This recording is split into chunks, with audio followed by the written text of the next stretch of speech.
ఎలా ఉన్నారు అందరూ? బాగున్నారా? మా ఇంటికాడ వినాయకుడిని నిలబెట్టారండి. ఇదిగోండి ఇక్కడ అన్నదానం జరిపిస్తున్నారు. హైదరాబాద్లో మ్యాక్సిమం నైటే అన్నదానాలు జరుగుతాయి, పగలు కూడా చేస్తారు కానీ ఎక్కువ నైటే జరుగుతాయి. మా ఇంటికాడ అన్నదానం జరిపించారనమాట. చాలా బాగా జరిగింది.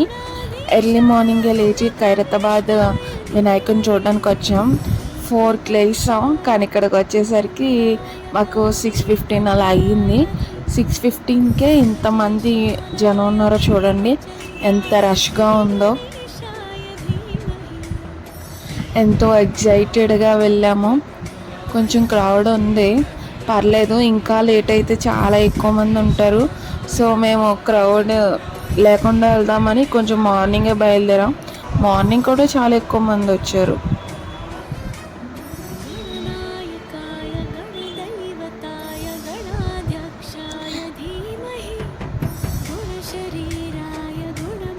ఇక్కడ విష్ణుమూర్తి విగ్రహం కూడా ఉందండి.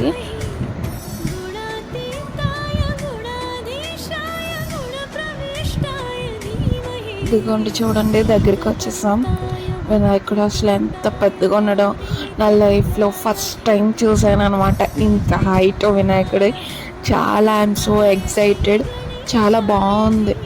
నిజం చెప్పాలంటే అసలు ఎలా చేశారు బాబోయ్ అనిపించింది నాకైతే. దాన్ని ఎలా తీసుకెళ్తారని నేను అసలు ఫస్ట్ టైం చూసాను. చాలా షాకింగ్గా అనిపించింది. చాలా బాగుంది. అసలు వినాయకుడి ముందు ఫస్ట్ టైం మనం ఎలకల్లా కనిపిస్తున్నాం ఈ విగ్రహం ముందు. ఇక్కడ శివుడి విగ్రహాలు కూడా పెట్టారు. బ్యాక్ సైడ్ వచ్చి తీసాను అనమాట. ఫ్రంట్ ఉంటే అసలు ఏం కనిపించట్లేదు. జనం చూసారు ఎంతెంత ఉన్నారో చీమల్లాగా విగ్రహం ముందు.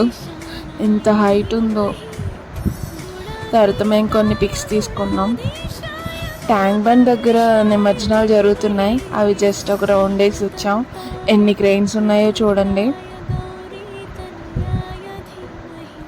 మా ఇంటికాడ నిమజ్జనం వినాయకుడికి నిమజ్జనం చేస్తున్నారనమాట. డీజే కొట్టి అసలు డ్యాన్సులు మామూలుగా లేదు. ఎగేసేస్తున్నారు. బుడ్డలు మాత్రం ఇలా సెలబ్రేట్ చేశారు మొత్తానికి. క్రాకర్స్ అవి బాగా పేల్చారు. చాలా బాగుంది.